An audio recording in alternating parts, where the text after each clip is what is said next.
Welcome ulit sa ating YouTube channel mga kalikot. May ayusin tayo ngayong isang Sony Vaio na laptop. Bali ito guys, ilang beses na siyang nahulog kasi bata yung gumagamit. Ayun, tingnan natin kung maayos pa natin guys. Ayun, tara. Ayun, bali unang gagawin natin mga kalikot, test muna natin tong adapter niya, ang charger niya, o kung okay siya kasi hindi ko pa ito nasubukan yan. Bali kung ano, analog tester yung gamitin natin guys, lagay natin sa DC.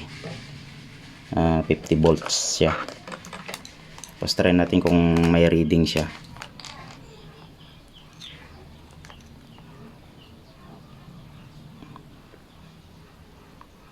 Ayun, meron nga, nagre-read siya. Bali okay yung charger niya. Try natin dito sa digital. Yan, sa DC rin tayo ulit.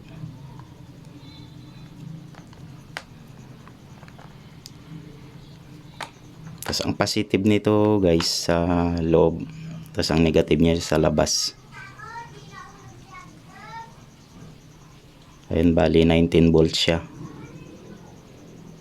yung reading niya. So bali okay yung charger niya guys. Ngayon yung laptop naman yung i-check natin kung may power siya or wala. Ayun, bali try naman natin siya mga kalikot, i-power kung magpa-power siya. Bali try natin saksak. Ayan, may power siya kasi may ilaw.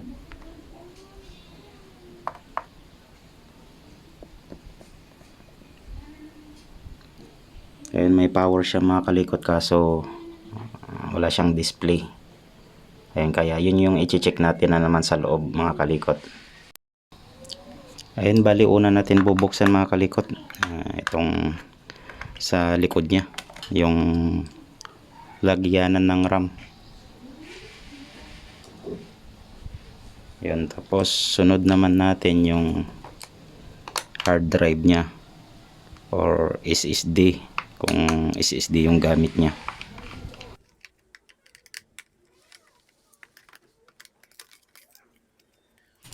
Ayun na, ako kasi mga kalikot, pag tinatanggal ko yung screw, binabalik ko rin dito sa may tinatanggalan ko, para kasi iba-iba kasi yung sukat ng screw niya.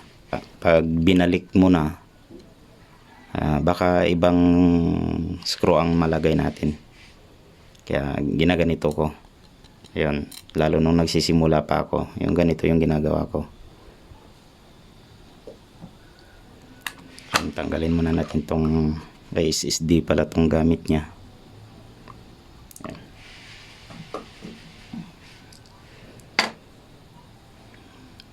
Ayun, unang gawin natin mga kalikot, linisin muna natin yung RAM niya. Ito, kasi wala siyang display. Yan, check natin.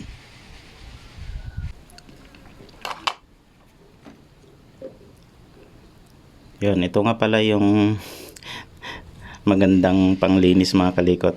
Ito, the best to. Ito yung nire-recommend ko pag naglilinis ako. Bali siguro mga 10 years mahigit na rin ito yung ginagamit ko. Kasi ito guys, pag ito yung panglinis natin, hipan mo lang siya, matutuyo na kaagad. Saka nakakatanggal talaga siya ng kunwari yung mga bakat-bakat, lalo na dito sa may kwan, ito sa may pinakatanso niya, tatanggal naman siya. Kaya ito yung talagang dabis na ginagamit ko guys. Ito yung pinangpanglinis ko, tapos gagamit lang ako ng yung manipis na paintbrush. Yan.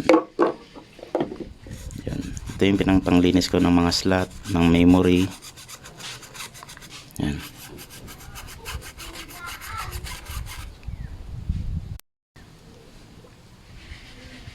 Yan, ito kasi guys, pag hinipan mo lang to, natutuyo na kaagad at saka mabilis matuyo. Kaya ito talaga yung ginagamit ko. Ayan. Example lang katulad ganyan, no? Tapos hipan ko lang, wala na siya. Kaya yung iba nga ginagamit nila ano yun, W40, pero hindi advisable yun kasi ma-oily siya. Kaya the best talaga to guys, Fuji lighter fluid. Halos 10 years mahigit ko na rin ginagamit yan. Ayun, bali try natin kung magdi-display siya. Yun lang yung step by step mga kalikot.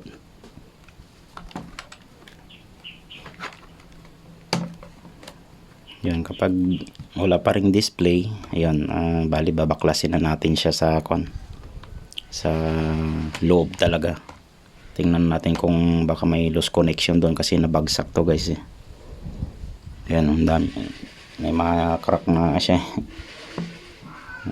Ilang beses kasi na bagsak ng bata kasi bata yung pan nito. Ayan, bata yung gumagamit.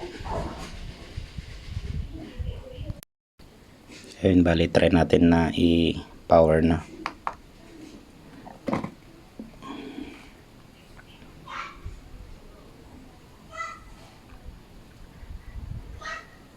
Yun nga lang, wala talagang display. So gagawin natin ito guys, bali try natin baklasin ito sa loob, tapos linisan na rin natin. Ayan, bali pag nagbabaklas kayo ng screw nya mga kalikot, tandaan nyo lagi yung sizes ng ng screw. Kasi dati niya nung nagsisimula pa lang ako, na baliktad ko yung ano yan, mga screw. Kaya meron akong ginawa dati, buti hindi nagalit yung customer ko. Bali bumukol na siya dun sa bandang keyboard kasi malaki yung nilagay ko. Kaya yun, simula noon ganito na yung ginagawa ko, yung bukod-bukod ko siya. Kung saan nyo siya nga tinanggal, una ganon, pangalawa yun, bali step by step siya. Katulad nito mga kalikot, iba-iba yung size nya. Kaya yun yung parati natin titignan. At least na-share ko sa inyo na hindi dapat bali-baliktad yung paglagay ng screw nya. Ayun, yun ang una rin nating titingnan. Kailangan iayos talaga natin siya. Hirap rin kasi pag nagkamali tayo kasi laptop to eh. Kumbaga mahal siya. Ayun, bali babaklasan na natin tong casing niya mga kalikot.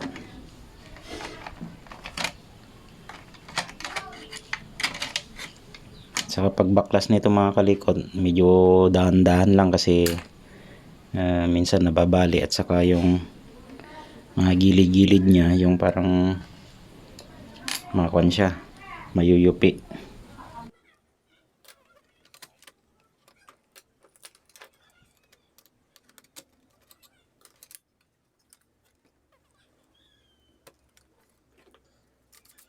Ayun, pag nabuksan na natin mga kalikot, kailangan linisan na rin natin para siyempre nabuksan na natin eh, para matutuwa naman yung customer natin.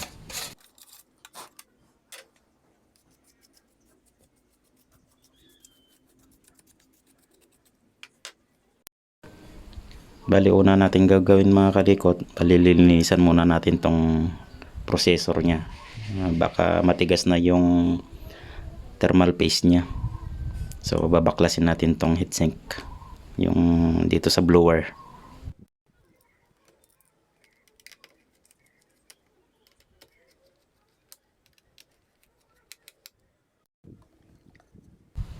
Yan, ito yung kagandahan ng lighter fluid mga kalikot. Kahit yung thermal paste na natuyo na, nalulusaw siya.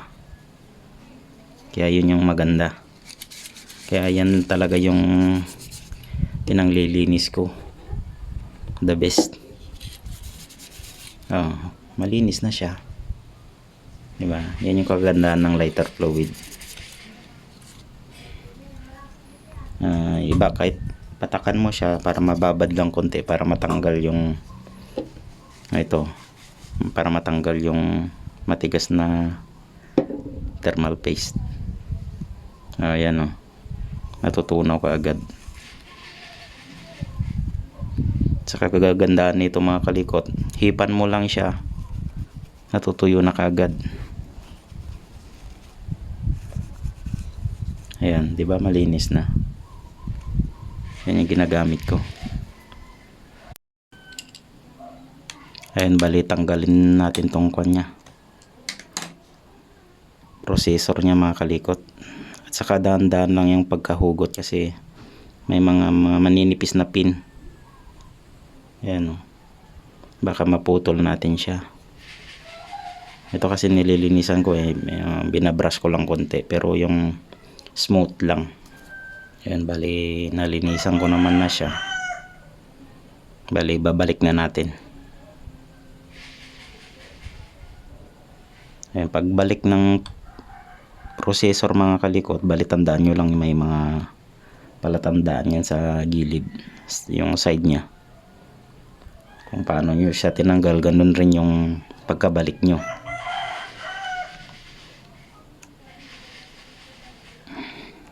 Tapos ilalak mo.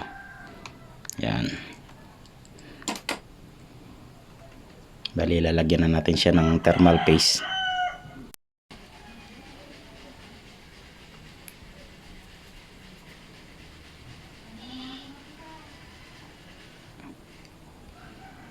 Bali konti lang yung ilalagay natin mga kalikot na thermal paste. Kasi pag sobrang dami din, kakalat siya kaya madumi. Ayan, bali nalinisan na natin yung blower niya mga kalikot. Bali hindi ko na pinakita kasi medyo maproseso siya. Ayan, pwede nyo naman baklasin dyan sa mga screw. Ayan, para matanggal tong fan niya.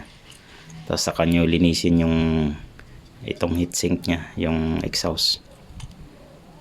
Ayan, kung may dumi siya kasi may minsan nagbabara yan dun sa loob. Yan, pwede nyo siyang baklasin. Saka linisan. Ayan, balik kakabit na natin itong mga kalikot.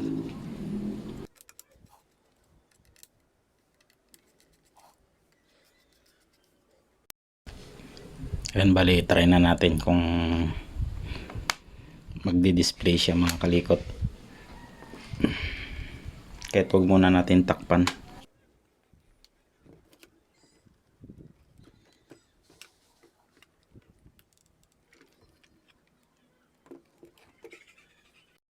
Ayan, bali try na natin kung paano na yung sitwasyon niya, kung magdi-display ba siya or hindi. Ayan. Ayan, bali pa power on na natin siya mga kalikot.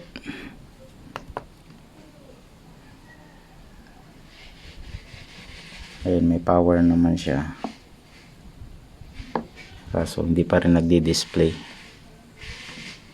At saka hindi rin gumagana tong fan niya. So try natin dito sa kabilang slot ng RAM niya. Baka madumi lang dito sa kabila. Ayan, bali try natin sa kabilang slot na memory mga kalikot. Baka dun siya gagana. Ayan. Tapos i-plug in ulit natin. Ayan, tapos try natin i-power on.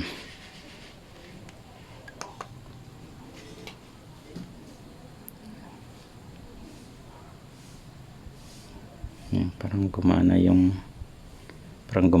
RAM niya. Ayun, nagka-display siya mga kalikot. Ayan. Nagka-display siya dito sa may kabilang slot.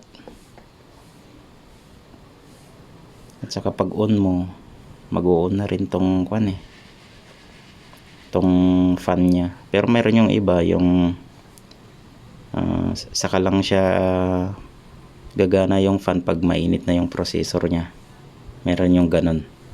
Lalo na yung mga bago ngayon. Yun, nag-display siya. Ayan. Bali, tinanggal ko kasi yung SSD niya. Kasi tinotrouble natin kung paano mag-display. Kaya kailangan nakatanggal yung hard drive niya para hindi masira. Try natin ulit sa kabila. Pero itong RAM na ginamit ko mga kalikot, okay siya kasi gumana siya dito sa may kabilang slot eh. Kumbaga nag-display siya. So try ko siyang linisan ulit. Tapos lalagay ko ulit yung RAM kung magdi-display siya o hindi. Bale, try natin ulit na linisan.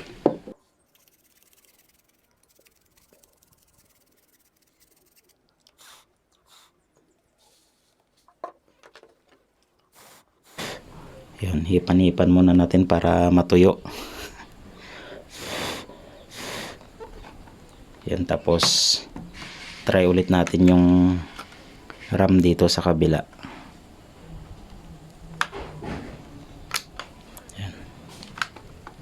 Kapag ayaw pa rin mga kalikot, baka may shorted na yung kwan.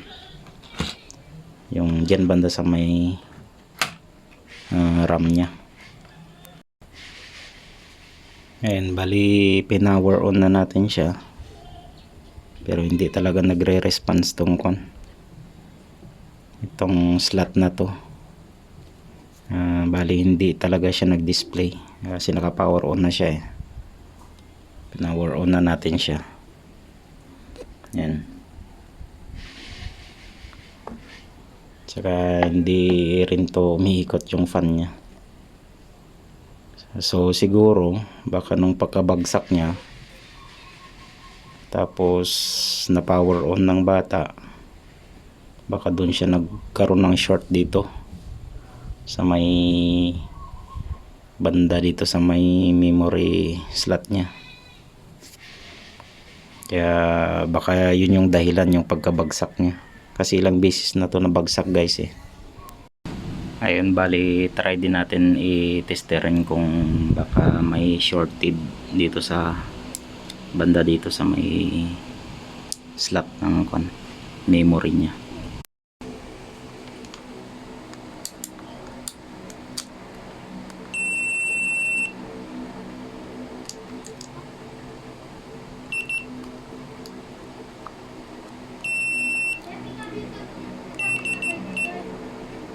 Ayun, bali wala naman siyang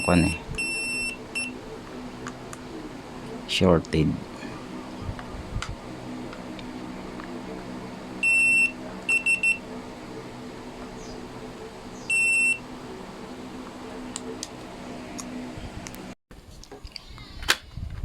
Ayun, bali try rin natin tong i-check tong CMOS battery niya. Tapos i-reset natin siya mga kalikot, itong board niya. Yun, bali i-test na rin natin tong CMOS battery niya. Baka lobat na rin.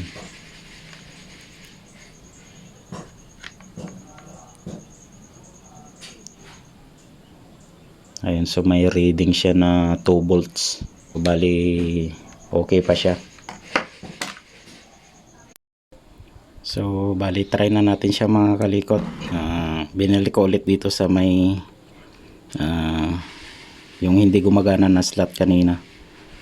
Na-try ko ulit kasi ni-reset ko yung board. Tapos nilinisan ko na rin itong slot na to. Yan, try na natin kung magdi-display siya.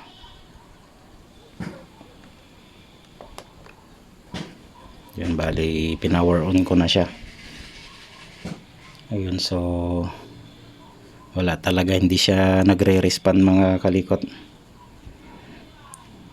Siguro nung pagkabagsak nitong laptop, naapektuhan siguro itong slot na to. Kasi basag-basag na, kahit dito sa likod niya, sa back, na basag na siya. So baka yun siguro, naapektuhan siguro yung slot na to. So wala tayong magagawa mga kalikot, bali dito na lang natin siya ilalagay. Yun na lang yung paraan. May heater gun din ako dyan. Kung painitin natin to, baka lalo pang masira, or baka madamay pa tong isa. So gagawin na lang natin dito mga kalikot, paliwanag ko na lang sa may-ari na sira na yung isang niya, slot ng RAM niya. At saka gumagana naman tong isa, pero try ko na din na ibabad siya na naka-on, or check ko na lang din maigi kung baka pag tumagal magkakaroon ng problema yung itong slot na to. Ayun, bali yun na lang yung check ko. Ayun, so binalik ko ulit dito sa gumagana na slot. Ayun, pinower on ko na siya. Ayun, doon lang siya talaga nagdi-display guys. Ayun, nagka-display na siya. Bali dito lang talaga siya gumagana na slot na to, yung RAM niya. Kasi pag sira kasi yung RAM at saka yung slot niya, hindi kasi magdi-display yung laptop. Yan, bali okay na siya. So ganun lang yung paraan na siguro. Tapos try ko din na paganahin na nakasaksak na yung hard drive niya, para doon ko malaman kung baka may diferensya rin pag nandun na siya sa operating system niya. Ayan mga kalikot, so bali i-assemble ko na siya, yung casing niya mga kalikot. Bali dito ko na lang talaga ilagay yung sa slot na to, kasi dito lang siya gumagana eh. Tapos salpak ko na rin yung hard drive niya. Obserbahan ko na lang kung ano pang mangyayari, o baka pag tumagal siya magsha-shutdown or ganon, pwede rin yun. So obserbahan ko na lang ulit, ko kung tatagal ba siya habang naka-on. Ayan, yun lang yung gagawin natin mga kalikot, yung step by step na yun. Siyempre try and error tayo pag nag-check ng ganito. Kaya yun, bali assemble ko na siya.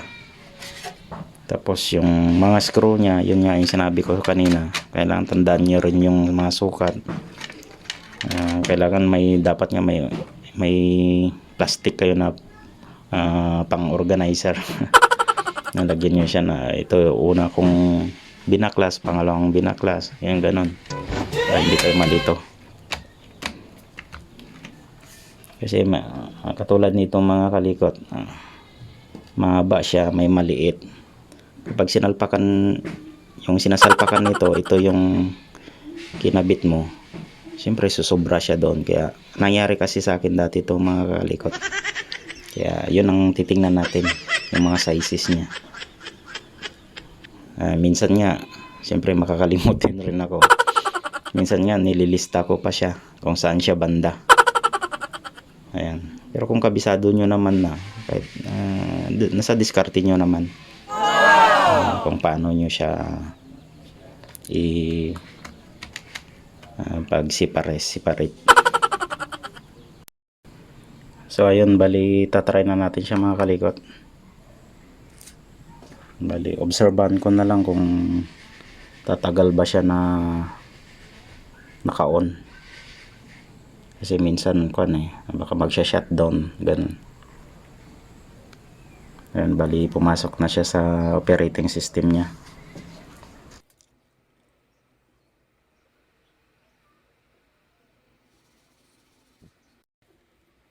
Ayan, bali nasa desktop na siya mga kalikot. Bali gawin ko na lang, obserbahan ko na lang siya kung baka magsha-shutdown siya, ganun.